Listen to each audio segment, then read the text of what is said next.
달라이라마는 티베트 불교 최고 지도자를 가리키는 말입니다.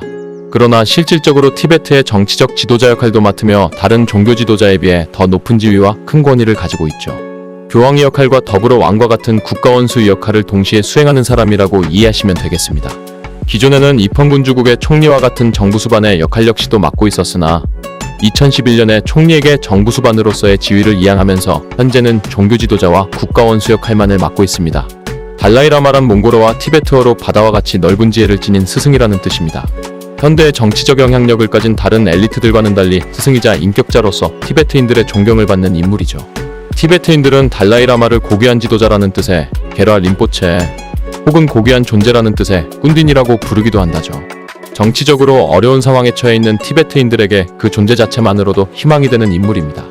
달라이라마라는 지위의 역사는 15세기부터 시작되었습니다. 초대 달라이라마인 게라 댕균둑은 1391년생으로서 조선 건국 1년 전에 태어난 인물입니다. 그는 당시 명나라 왕실과 결탁해서 세속화되고 부패해버린 승려들에 반발한 승려 총카파의 제자였습니다. 명나라 왕실은 스스로 티베트 불교의 최대 시주자임을 자처했고 티베트의 엘리트라고 할 수 있는 승려들에게 황실이 자본으로 영향력을 미치고 있었던 것이죠. 이에 반발한 총카파는 승려로서의 계율과 수행을 청정하게 하자는 운동의 일환으로 세종파인 겔룩바를 창시했고 이후 겔룩바의 수장으로서 제자인 게라 댕균둡이 초대 달라이라마가 된 것이죠. 정확히 말하자면 초대와 제2대 달라이라마는 제3대 달라이라마에 의해 사후의 달라이라마로 추존된 것이긴 하지만요. 초대 달라이라마의 스승인 총카파는 티베트에서 제2의 부처라 일컬어지며 최고의 스승이라는 의미의 제 림포체라는 존칭으로 불립니다. 초대 달라이라마의 스승부터 승려로서의 청렴함과 인격을 인정받아 사람들의 존경 하나만으로 지탱되는 권위를 쌓아온 것이죠. 이후 달라이라마는 외세로부터 수많은 역경을 겪으며 현재의 14대인 텐진 갸초까지 그 역사를 이어왔습니다.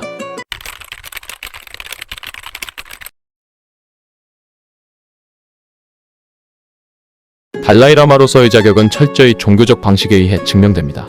달라이라마로서 최고의 역량은 승려로서의 청렴함과 티베트인들에게 정신적 지주 역할을 하는 것이기 때문에 종교적 정당성을 통해 티베트인 대부분이 동의할 수 있는 지도자를 선출하는 것이죠.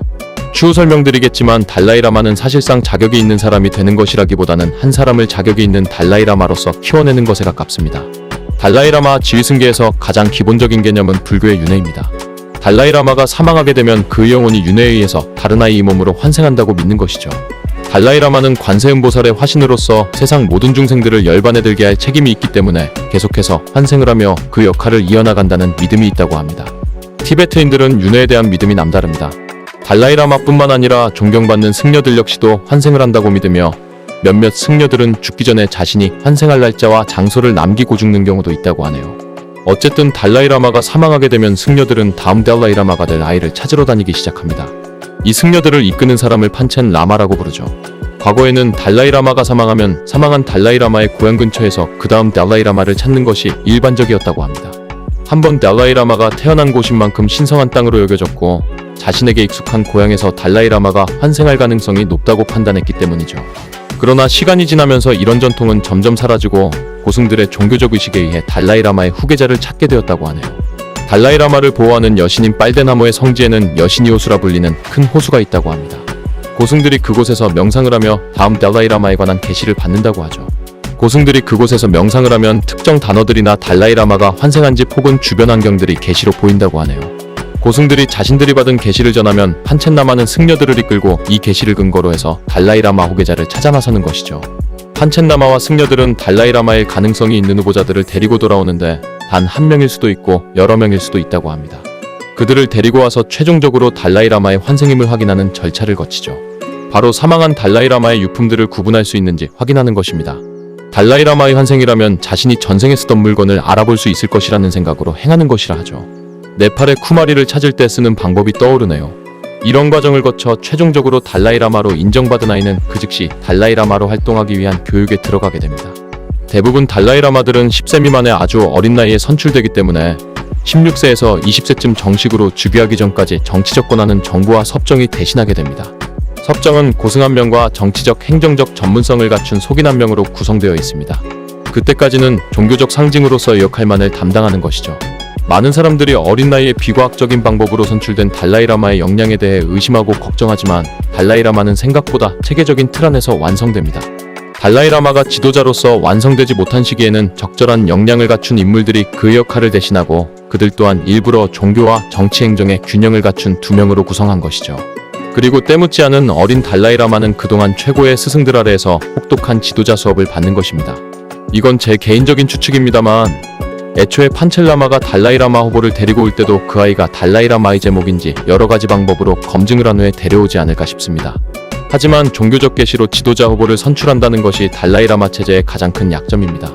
어찌됐든 결국 과학적으로 증명될 수 없는 방식이기 때문에 어떠한 비공식적인 루트로든 달라이라마 선출에 누군가 개입할 수 있게 된다면 티베트의 지도자를 좌지우지할 수도 있게 되기 때문입니다.